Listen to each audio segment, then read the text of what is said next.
Our religion's a religion of erudition, of education.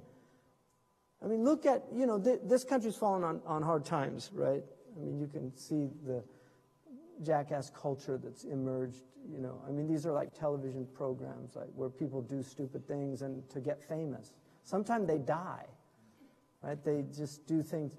Somebody was doing a selfie, like, with a canyon behind him and just fell over and, like, died. You know, or somebody's doing hang gliding, doing a selfie and died. You know, this is the type, these are people that don't understand what life is. They don't understand what a great gift it is. And the ancient Chinese said that you have a duty to keep your body healthy because things don't start making sense to you, get into your 50s and 60s. So you have to stick around just to understand, like, what's going on. Really. So that's very important.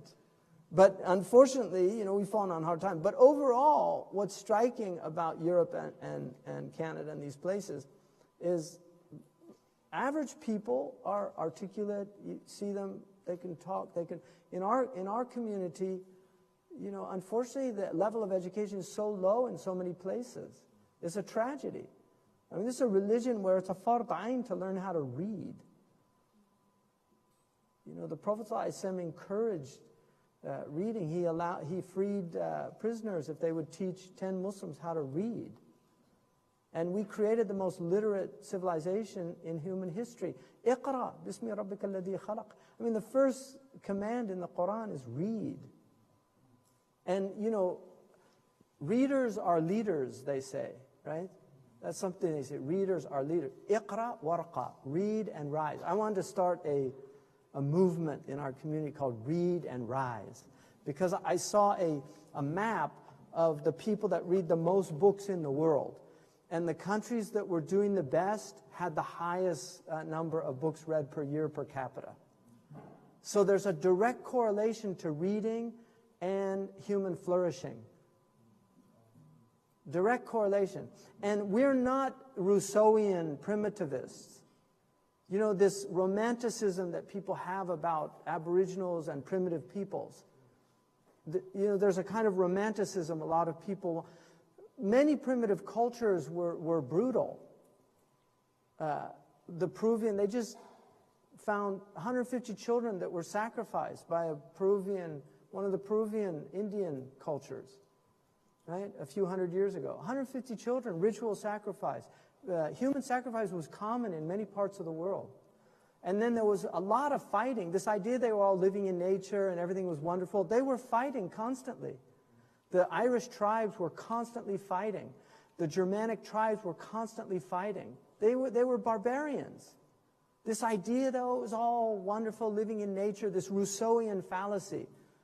Now, there's something very noble, undeniably, about many Aboriginal peoples.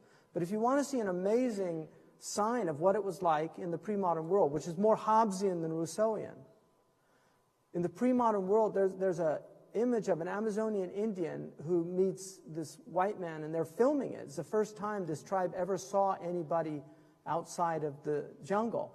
And they come out with their bows right on them, right?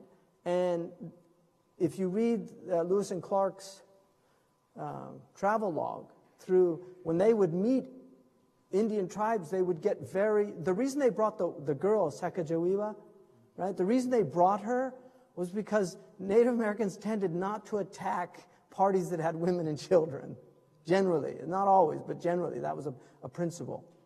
So if there were women and children, they'd just leave you out of deference. They actually had they thought the whites were horribly cruel to children because they didn't have the kind of punitive punishment, which is part Sharia as well. Like, children cannot be hit, and they should never be hit until they're at least 7, and then even then you would never hit them hard. It's just like, you know, just like a slap or something, but never hard, never on the face, never bruise them.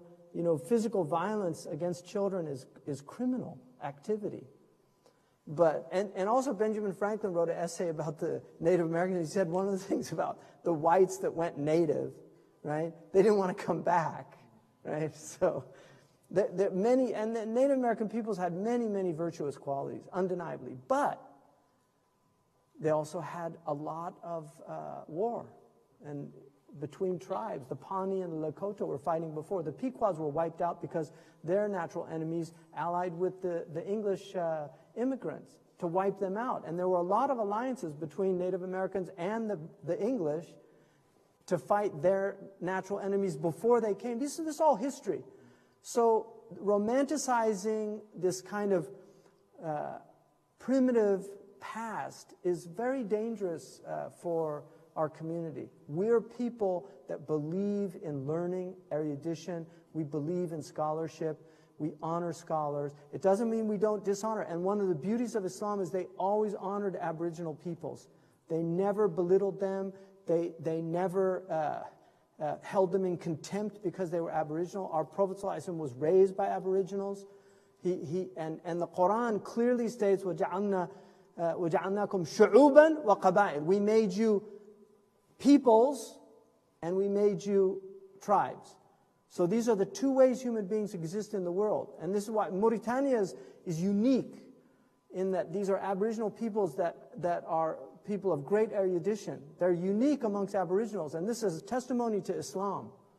Because these are nomadic people that are living in very primitive environments, teaching logic and rhetoric and grammar. It's amazing. I've never seen anything like it anywhere in the Muslim world. So that's important. We don't belittle these people at all. And I'm not really. There is a lot of amazing qualities in traditional peoples. But there's also a lot of negative. They're human beings. They have their good and their bad, just like everybody else. But we're people of literacy. We believe that it's a great gift, that reading and symbolism and abstract thought, that these are great gifts for humanity and part of the intended purpose of our species.